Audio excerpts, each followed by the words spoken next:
আচ্ছা, আজকে আপনি সাংবাদিকদের ডাকার কারণ কি? কারণ আমি বা আমার সঙ্গীরা আমাদের এই বিগত 2-3 বছরের লজ্জাজনক অধ্যায়টাকে আমাদের জীবন থেকে মুছে ফেলতে চাই।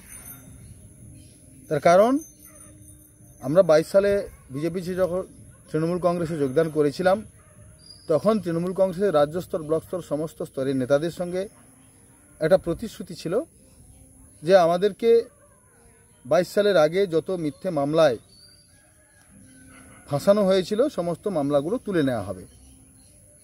কিন্তু অত্যন্ত দুঃখের সঙ্গে জানাচ্ছি যে আজ 3 বছর হয়ে যাওয়া সত্ত্বেও একটা মামলাও আমাদের বিরুদ্ধে যা করা ছিল সেগুলো তোলা হয়নি। তাই আমরা সমস্ত আমার কর্মী, সঙ্গী, সাথী, সতীর্থ সবাইকে নিয়ে বসে আলোচনা করে রাজনীতি থেকে অবসর গ্রহণের সিদ্ধান্ত নিয়েছি। 26-এ তো বিধানসভা ভোট, পরবর্তী রাজনৈতিক পরিকল্পনা? না, রাজনৈতিক পরিকল্পনা এই মুহূর্তে তেমন কিছু নেই।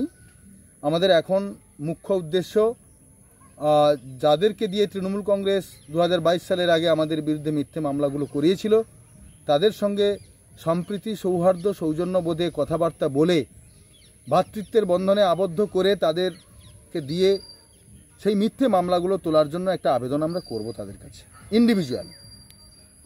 তাতে যদি যতটা সহযোগিতা পাই, যদি হয় ভালো, আর যদি না হয় তখন আমরা পরবর্তী পরিকল্পনা গ্রহণ করব সবাই মিলে বসে।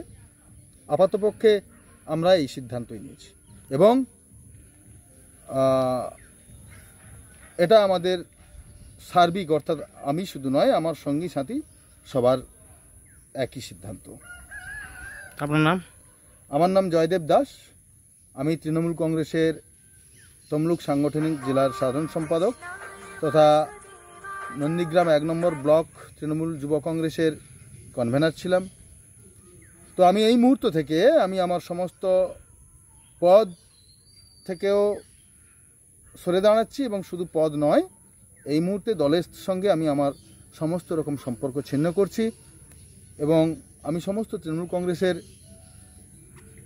নেতৃত্বদের কাছে আবেদন করব আমার সঙ্গে আর যোগাযোগ করে লাভ নেই, আর আপনারা কেউ আমার সঙ্গে যোগাযোগ করবেন না। ধন্যবাদ।